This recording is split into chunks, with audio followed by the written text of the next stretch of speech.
Salve, pronti per un nuovo video sull'intaglio del legno? Bene, stavolta ho deciso di intagliare una guardia con spadone e armatura fantasy, ispirato al celebre gioco di Warcraft. Il mio obiettivo non è di farlo identico, ma mi piacerebbe che lo stile lo ricordasse. Per chi non sapesse di cosa sto parlando, Warcraft è un videogioco strategico, ambientato in un mondo fantasy piuttosto classico, con umani, orchi, nani, elfi, eccetera. In particolare il terzo capitolo di questa serie, diversi anni fa, mi ha portato via un sacco di tempo.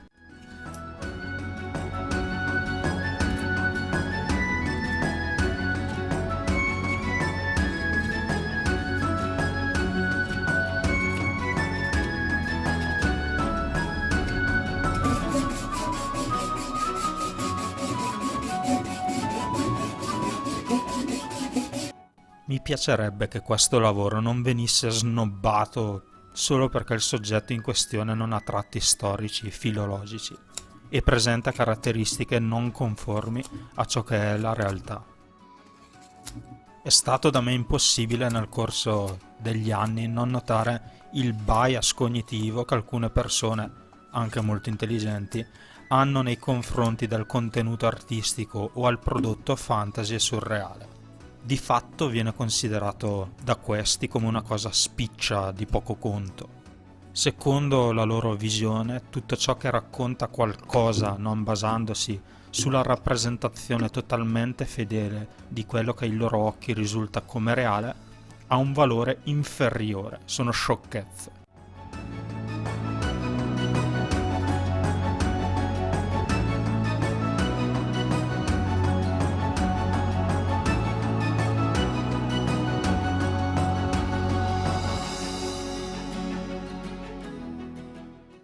Ha fatto un video molto bello su questo argomento Roberto Mercadini, guardatelo, vi lascio il link nell'info box. Colgo l'occasione per salutarlo che ci segue sempre. Ciao Roberto.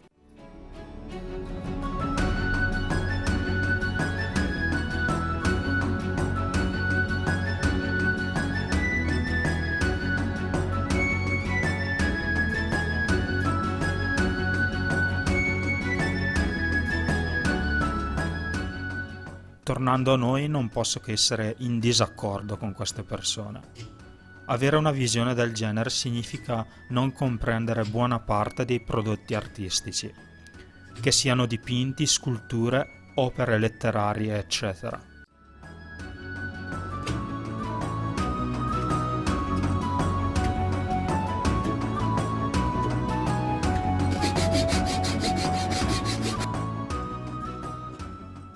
Dai poemi epici greci al Signore degli Anelli, dai dipinti di Salvador Dalì alle sculture di Alberto Giacometti.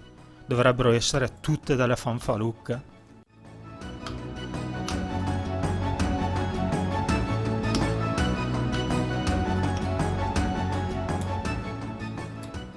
Sento questo argomento vicino perché queste persone fanno parte della mia famiglia, dei miei amici.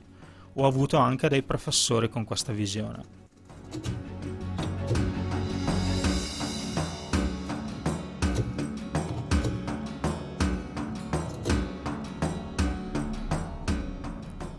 Il mio pensiero è opposto.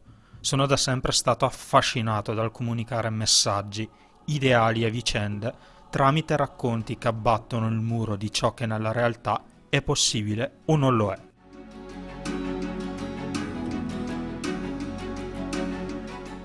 Trovare il modo di trasmettere sensazioni vere e ideali, che poi sono applicabili anche nel nostro mondo, attraverso una chiave fantasy è una cosa meravigliosa. Ed è una capacità di comunicazione superiore a quello che è il basarsi unicamente su ciò che percepiamo come reale e glacialmente matematico. Ma come al solito, stupidate di poco conto, che penso io.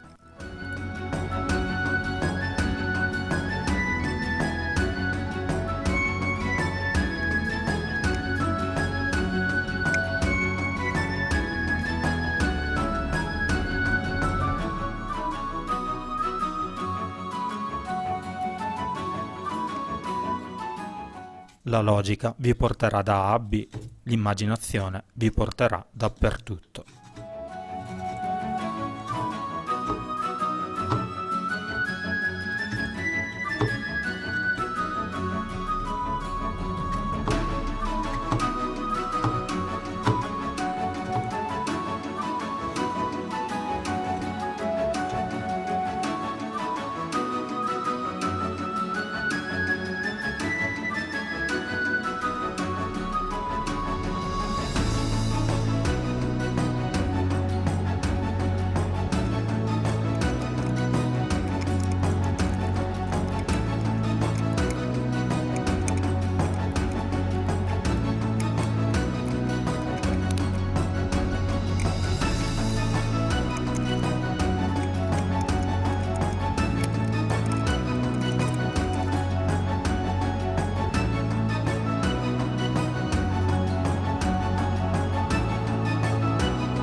Ed ecco concluso anche questo progetto, spero che vi sia piaciuto. Come promesso, a fine video partiranno le opere di alcuni di voi. Vi ringrazio per avermi inviato e taggato nelle foto. Se vi fa piacere vedere nei miei video i vostri lavori, che in qualche modo sono stati ispirati dal mio progetto, taggatemi nelle immagini postate in Instagram o inviatemele all'indirizzo email che trovate qui sotto nelle info.